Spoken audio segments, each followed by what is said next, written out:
New Yorkers.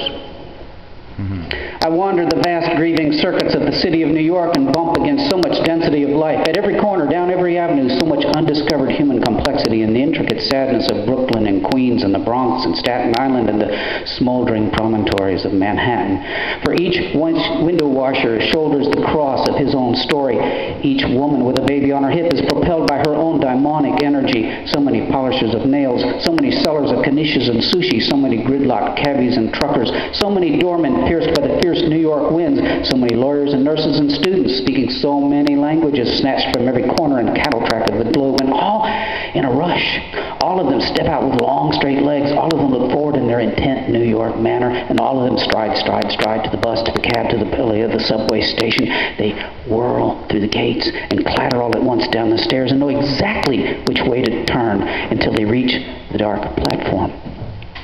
There they wait, motionless and potent as batteries.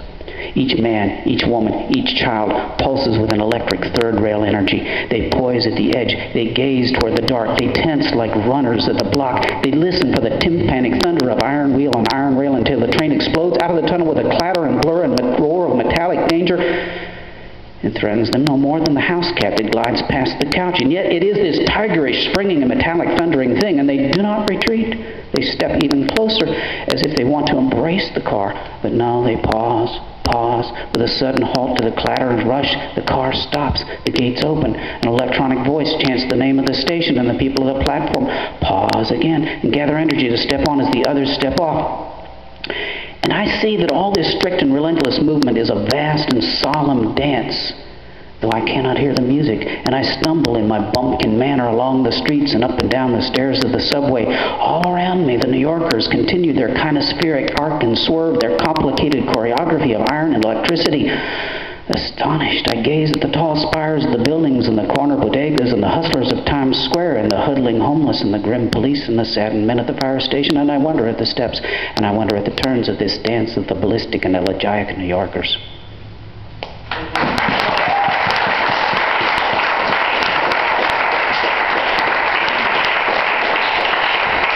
So what's up with this weather?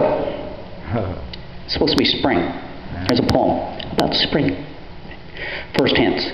A red haze among the maples, a great clutter of branches thrown down by a storm, a row of daffodils that raise their baffled heads out of the cold beds of the garden. The light stretched back by the black fingers of the trees at the horizon, stretched back by the rooftops at the head of the alley, ekes out the lingering days. The winter rains become the spring rains, cold and persistent. The rivers rise to their banks. They darken with silt. They boil coldly in their drive to the Gulf, bearing downstream anything loose in their path.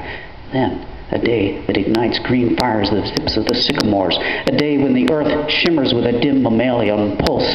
After the million deaths of winter, partisan births, clandestine cadres in 10s and 12s. Here and in the hedges. Everything swells. Everything grows more numerous. New hungers arise. Some small as the belly of a bull. Some nearly small as thought. Others large as a field of wheat. Still others larger than we dare name. Everywhere the hungers assert themselves. They stretch among the root hairs in the compost. They call from the nests tucked in the branches of the cedars. They quiver on the dark pool of every pond. They weep themselves known in the houses of the poor.